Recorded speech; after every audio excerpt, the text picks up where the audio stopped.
Reconhece-se o verdadeiro espírita pela sua transformação moral, pelos esforços que faz para domar suas más inclinações. Com estas palavras de Allan Kardec, estamos começando mais um programa Aos Pés do Monte, um instante no seu dia para refletir sobre as parábolas de Jesus.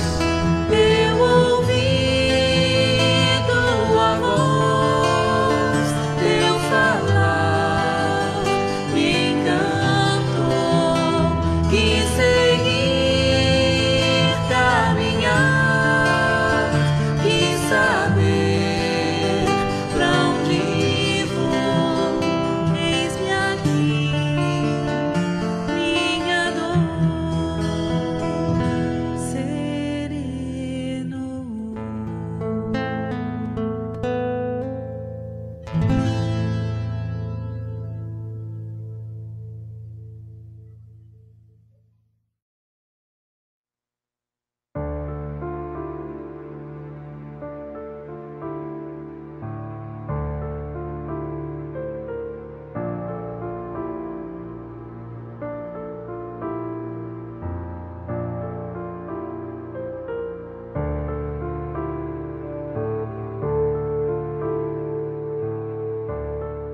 Olá, caro ouvinte, amigo que nos acompanha pela web Rádio Fraternidade, a emissora do bem na internet. Aqui é Ricardo e Daniela. Nós estamos abrindo mais uma edição do nosso programa Aos Pés do Monte, em que nós fazemos reflexões a partir das parábolas de Jesus. Conosco hoje a nossa amiga de Congonhas, Cláudia, e você que nos acompanha pela web Rádio Fraternidade, a emissora do bem na internet. Nós vamos abrindo mais essa edição do nosso programa, convidando você a orar conosco. Vamos todos elevar os nossos pensamentos a Deus, em gratidão pela vida, em gratidão pela família, pelos amigos queridos, pela oportunidade de sempre acordarmos num novo dia, podendo recomeçar, podendo mudar. Muito obrigada, Senhor, que possamos ouvir os conselhos do nosso anjo da guarda, dos espíritos que desejam o nosso melhoramento, que estão torcendo por nós, que possamos aproveitar cada oportunidade do dia a dia para melhorar, para vencer as nossas dificuldades, para vencer o nosso egoísmo, o nosso comodismo, o nosso orgulho. Abençoa, Senhor, os nossos lares e abençoa também os lares em desequilíbrio. Abençoa os nossos irmãos que estão nos hospitais, nas casas de recuperação. Abençoa os nossos irmãos que estão nas ruas e que estão se sentindo sozinhos. A todos eles, Senhor, que a espiritualidade possa encaminhar as nossas vibrações multiplicadas. Fica conosco agora e sempre, que assim seja.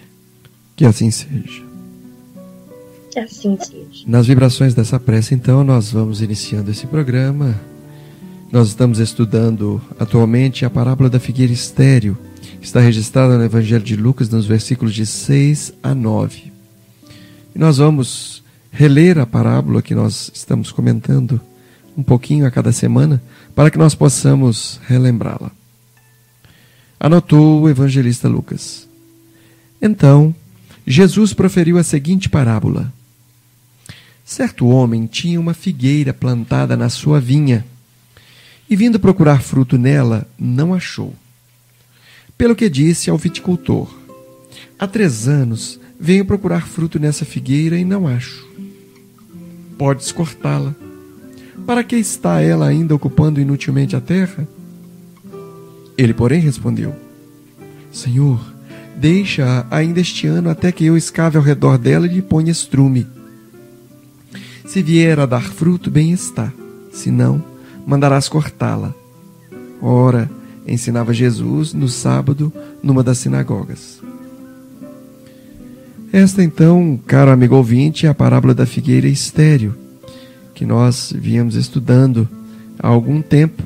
E no momento nós estamos estudando o trechinho em que o servo diz ao seu senhor que ele permita, os senhores, que ele possa escavar ao redor daquela figueira e colocar adubo, colocar estrume ao redor dela. E então, se depois desse trabalho aquela figueira não apresentasse frutos, que então ela pudesse ser cortada. Mas então, pensando nesta ação de adubar aquela figueira estéril, nós separamos uma página do livro Caminho, Verdade e Vida, cujo autor espiritual é Emmanuel, da inesquecível série de comentários do Evangelho, de comentários bíblicos que Emmanuel fez, publicando alguns livros em que ele comentava trechos do Evangelho, nos ajudando, portanto, a entender as passagens bíblicas, nos explicando, nos fazendo pensar, nos levando a refletir sobre o conteúdo daquelas mensagens, daquelas passagens. Então, do livro Caminho, Verdade e Vida, nós separamos o capítulo Pretensões. É um comentário de Emmanuel a um versículo da parábola da epístola de Paulo aos Coríntios, a primeira epístola aos Coríntios, em que Paulo anotou: eu plantei, Apolo regou, mas Deus deu o crescimento. E Emmanuel comentou: a igreja de Corinto estava cheia de alegações dos discípulos inquietos. Certos componentes da instituição imprimiam maior valor aos esforços de Paulo, enquanto outros conferiam privilégios de edificação a Apolo. O advogado dos gentios foi divinamente inspirado, comentando o assunto em sua carta. Por que pretensões individuais numa obra da qual somos todos beneficiários do mesmo Senhor? Na atualidade, é louvável o exame da recomendação de Paulo aos Coríntios, porquanto já não são os usufrutuários da organização cristã que se rejubilam pela recepção das bênçãos do Evangelho através desse ou daquele dos trabalhadores do Cristo, mas os operários da causa que, por vezes, chegam ao campo de serviço exibindo-se por vultos destacados dessa ou daquela obra do bem. A certeza de que toda boa dádiva vem de Deus constitui excelente exercício para os trabalhos comuns. É interessante observar como está sempre disposto o homem a se apropriar de circunstâncias que o elevem no alheio conceito com facilidade. Sempre inclinado a destacar-se nos círculos do bem, que ainda lhe não pertence de modo substancial, raramente assume a paternidade dos erros que comete. Essa é uma das singulares contradições da criatura. Não te esqueças, o serviço é de todos. Uns plantam, outros adubam. Vive contente no setor de trabalho confiado às tuas mãos ou à tua inteligência e serve sem pretensões. Porque o homem prepara a terra e organiza a semeadura por misericórdia da providência. Mas é Deus quem põe as flores nas frondes e concede os frutos segundo o merecimento. Do livro Caminho, Verdade e Vida, Pretensões. Comentários? Pelo que eu entendi, Emmanuel vem falar para a gente que essa epístola que Paulo escreveu aos Coríntios também serve para a nossa interpretação hoje. Porque muitas vezes nós fazemos alguma ação no bem e consideramos que isso é virtude nossa, enquanto a gente devia ver o benefício de estar trabalhando no bem, de fazer algo no bem e ser instrumento do bem que vem de Deus. Porque quando a gente faz alguma coisa, muitas vezes o que a gente faz é pequenino em relação ao que está realmente acontecendo, em relação àquele que está sendo beneficiado.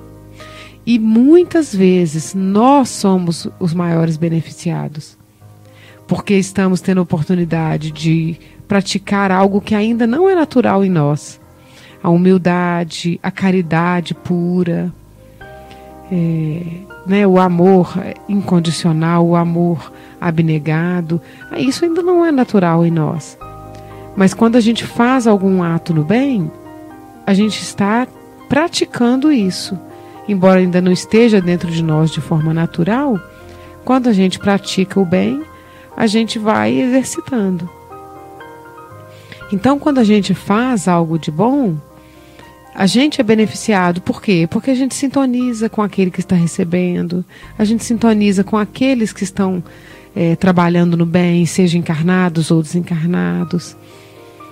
Então a gente muda a nossa vibração mental. Isso ajuda até na nossa saúde mental, emocional, física.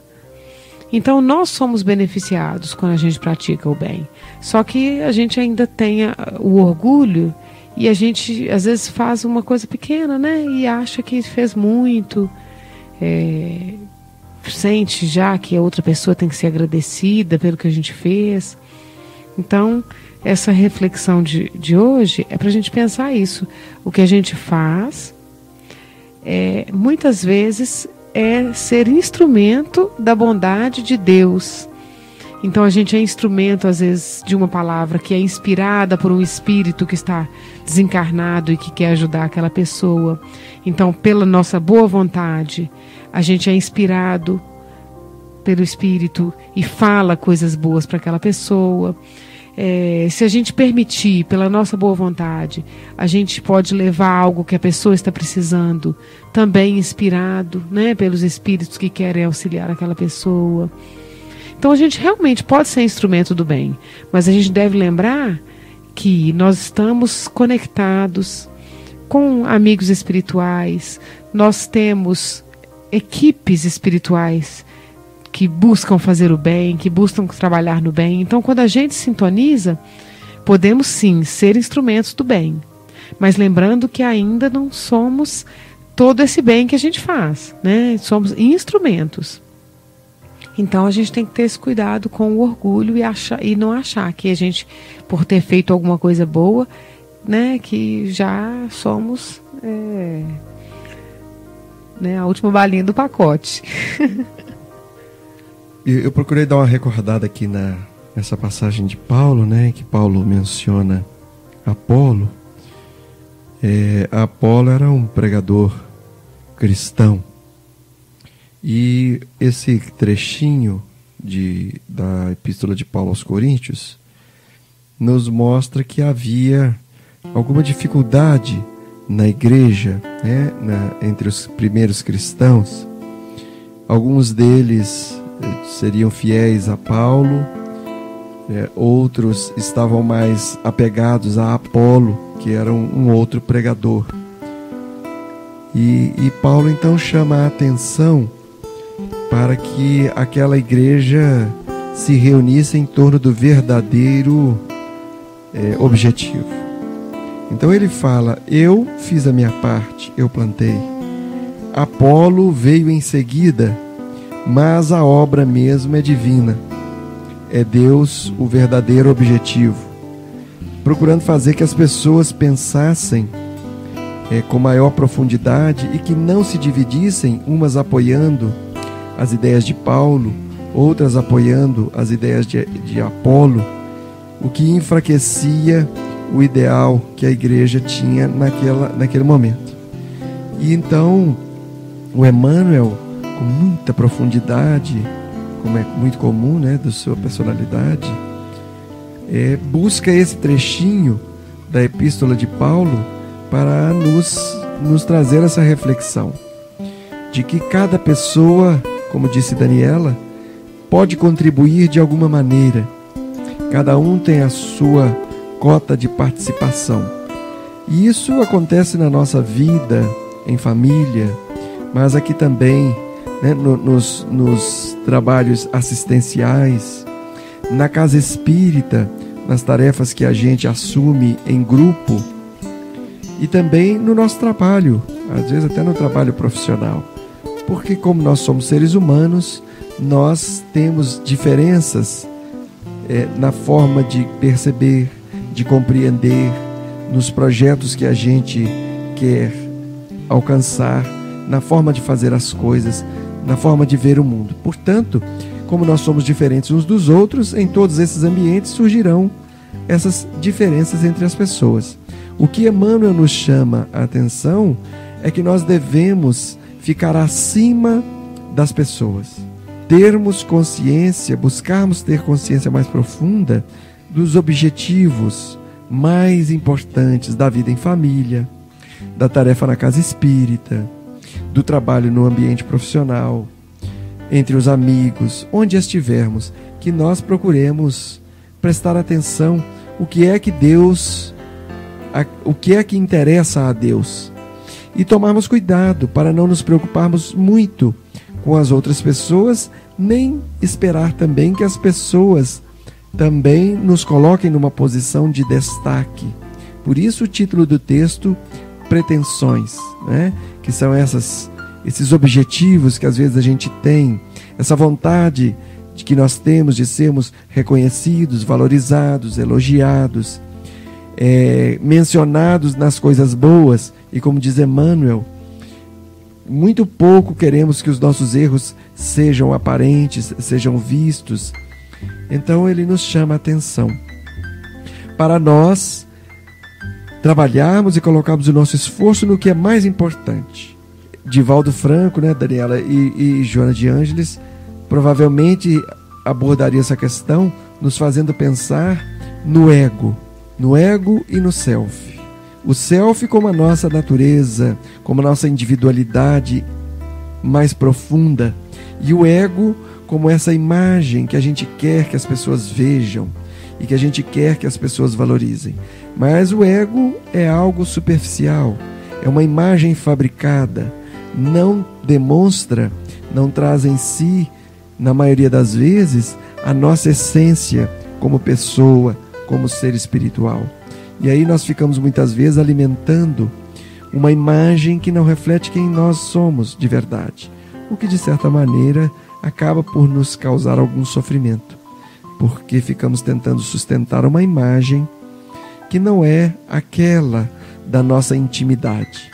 O nosso objetivo maior é que nós procuremos harmonizar o ego com o self, para que nós sejamos no dia a dia aquilo que nós somos interiormente, para que nós nos aceitemos como somos, para que nós saibamos que temos essa ou aquela dificuldade, esse ou aquele desafio para vencermos, mas que temos também essa ou aquela virtude, essa ou aquela conquista que nós já tenhamos feito e que já trazemos em nós, sendo, portanto, como Jesus nos mostrou, sendo autênticos, sendo humildes, sendo nós mesmos, com os nossos erros e com as nossas virtudes, sem maiores pretensões, para que nós, como dissemos, não fiquemos alimentando em demasia o ego, escondendo a nossa natureza íntima, que muitas vezes nós não temos ainda a harmonia para aceitarmos, né, essa imagem que é a nossa imagem mais profunda. Mais algum comentário, né? Não. Claudinha, algum comentário? Não, Ricardo, obrigada. Gostei muito do comentário. Ok. Então, vamos avançar. Nós, também essa página, após essa página do Emmanuel, nós encerramos esse estudo sobre o trechinho "E lhe põe a estrume", e nós vamos iniciar mais uma etapa, né? Vamos avançar no nosso estudo da parábola da figueira estéril, e vamos avançar para o trechinho em que a parábola nos diz se vier a dar fruto, porque o servo se dispõe a trabalhar em favor daquela figueira que era estéril, escavar ao redor dela, nós já conversamos a respeito, adubar, também nós terminamos de conversar a respeito, e agora nós vamos começar a pensar no futuro. E se vier a dar fruto? E se aquela figueira mudar de comportamento? E se aquela figueira, a partir desse momento, começar a dar bom fruto? Então, nós separamos uma página do livro Perante Jesus, também escrito por Emmanuel, através das mãos de Francisco Cândido Xavier, cujo título é Remuneração Espiritual. Esse capítulo, Remuneração Espiritual, é um comentário de Emmanuel a um trechinho, a um versículo da carta de Paulo ao seu amigo Timóteo, no capítulo 2, versículo 6, quando Paulo escreveu ao seu amigo: o lavrador que trabalha deve ser o primeiro a gozar dos frutos. E Emmanuel vai então tecer comentários a respeito dessa proposição de Paulo, que nós diríamos que seria um estímulo de Paulo a Timóteo, dizendo a Timóteo que aquele que trabalha deve ser o primeiro a receber o seu salário, a sua remuneração espiritual. Além do salário amoedado, o trabalho se faz invariavelmente segundo de remuneração espiritual respectiva. Ó, seguido. Além do salário amoedado, o trabalho se faz invariavelmente seguido de remuneração espiritual respectiva, da qual salientamos alguns dos itens mais significativos. Acende a luz da experiência. Ensina-nos a conhecer as dificuldades e problemas do próximo, induzindo-nos, por isso mesmo, a respeitá-lo. Promove a autoeducação, desenvolve a criatividade e a noção de valor do tempo, imuniza contra os perigos da aventura e do tédio, estabelece apreço em nossa área de ação, dilata o entendimento, amplia-nos o campo das relações afetivas, atrai simpatia e colaboração, extingue a pouco e pouco as tendências inferiores que ainda estejamos trazendo de existências passadas. Quando o trabalho, no entretanto, se transforma em prazer de servir, surge o ponto mais importante da remuneração espiritual. Toda vez que a justiça divina nos procura no endereço exato para a execução das sentenças que lavramos contra nós próprios, segundo as leis de causa e efeito, se nos encontra em serviço ao próximo, manda a divina misericórdia que a execução seja suspensa por tempo indeterminado. Então, Emmanuel começa comentando que o trabalho, além do salário, né? O salário material, né? O salário material, porque quando a gente trabalha de alguma forma para um terceiro, a gente recebe, né, uma remuneração. Além dessa remuneração do trabalho, a gente sempre tem uma remuneração espiritual. E aí ele vai enumerando algumas remunerações espirituais do trabalho. Então, se a gente ocupa o tempo da gente, de alguma forma, para alguém, né, profissionalmente falando, a gente tem o retorno material e tem outros retornos que são espirituais. E aí ele vai enumerando. Acende a luz da experiência, porque à medida que a gente trabalha com alguma coisa, a gente vai aprendendo melhor sobre aquela coisa. Então, você vai tendo experiência a respeito daquilo ali. E à medida que você vai se qualificando, se especializando, você vai tendo mais experiência a respeito daquele tipo de trabalho. Vai nos ensinando as dificuldades e problemas do próximo e também nos faz respeitar, porque no trabalho a gente tem a convivência social, de alguma forma, sempre a gente tem. Então, no trabalho também a gente aprende um pouco dessa convivência social, o que é o ser humano, né? O que o outro tem para me ensinar. Promove a autoeducação, porque para trabalhar é preciso que a gente se discipline, é preciso que a gente vença as nossas próprias dificuldades, para que a gente possa ser produtivo, né? Ser eficiente, ser eficaz no trabalho, é preciso que a gente se desenvolva também. O trabalho remunerado nos impõe as disciplinas, né, de horário, de cumprimento de deveres, de respeito à hierarquia daqueles que coordenam o nosso trabalho, ou respeito daqueles a quem nós, quando nós atuamos, né, como gestores em um cargo de chefia, então essa relação com os outros também, o trabalho nos amadurece para respeitarmos as outras pessoas, aqueles funcionários que prestam serviços e nos ajudam quando nós estamos na posição, né, de gestores ou né, no cargo de chefia. Nos fala também que o trabalho, muito interessante a colocação do Emmanuel, quando nós estamos vinculados ao trabalho, isso nos imuniza dos perigos da aventura e do tédio. E eu me recordo aqui rapidamente, que o nosso tempo já estamos no final, mas eu me lembro de um jovem menor de idade que fora preso em Belo Horizonte alguns anos atrás, e no momento em que ele estava sendo recolhido, uma repórter perguntou a ele por que é que ele tinha cometido aquele ato tentando assaltar um posto de gasolina. E aquele menor de idade responde a ela: eu estava sentado lá na rua, não estava fazendo nada. Fulano passou e me chamou para fazer isso. Eu não tinha nada para fazer. Fui com ele. Então, nós vemos quanto o trabalho, a ocupação da mente com algo que seja, que tenha um objetivo, é importante a nós outros. Porque quando a criatura fica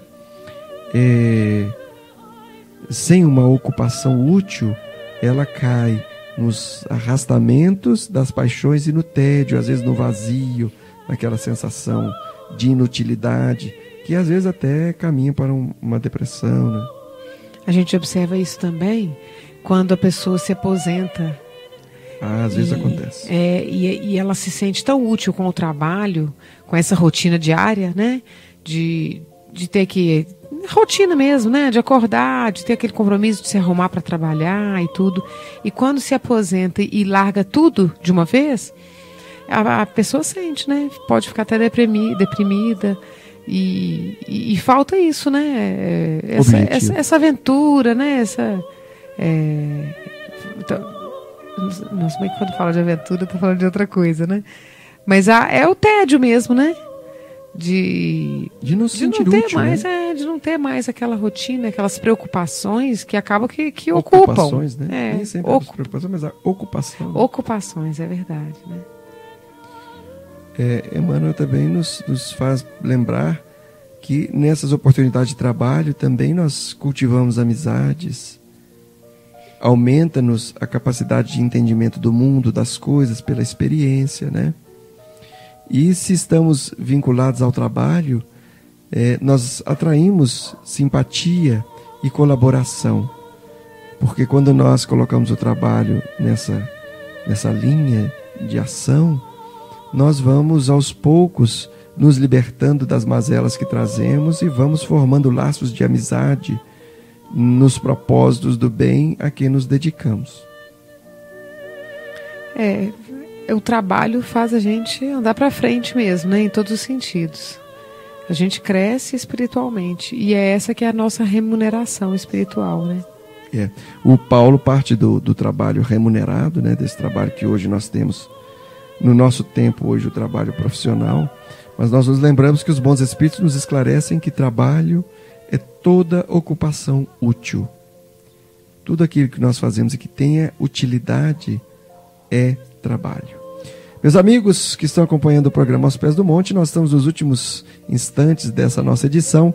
Convidamos você a orar conosco para que possamos interromper aqui o nosso estudo e retornar na próxima semana. Amigo Jesus, bons amigos espirituais, que têm tido compaixão para conosco, agradecemos essa oportunidade e pedimos que nos sustentem nesse nosso trabalho, nessa nossa experiência reencarnatória. Ajuda-nos, Jesus, a cumprirmos os nossos papéis, os nossos deveres. Ajuda-nos, Senhor, a encontrarmos a alegria de viver no trabalho de servir, de sermos úteis. Que possamos ter forças para superar os arrastamentos que trazemos dos comportamentos condicionados do passado, que muitas vezes ainda nos arrastam para o tédio, para a desocupação, para a desesperança.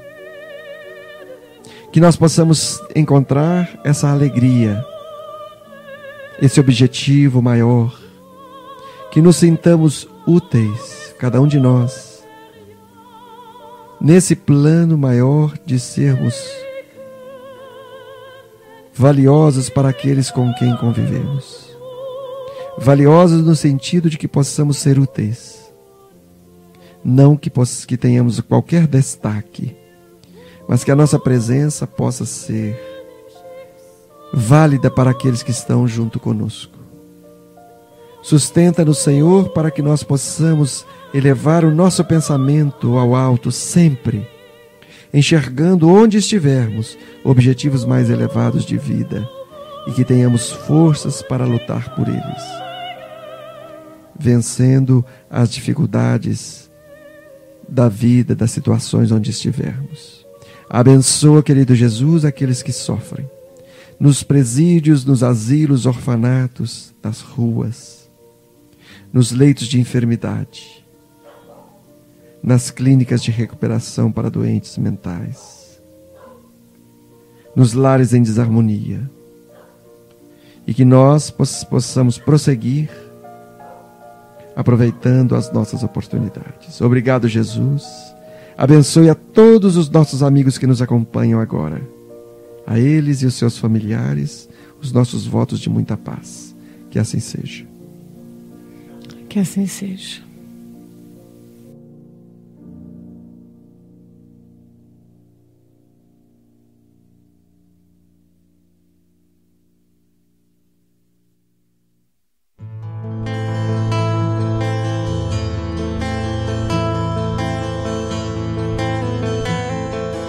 Eu sou o caminho, e a verdade e a vida. Ninguém vem ao Pai senão por mim. Relembrando estas palavras de Jesus, estamos encerrando mais um programa Aos Pés do Monte. Um instante de reflexão sobre as parábolas que Jesus contou. Muita paz.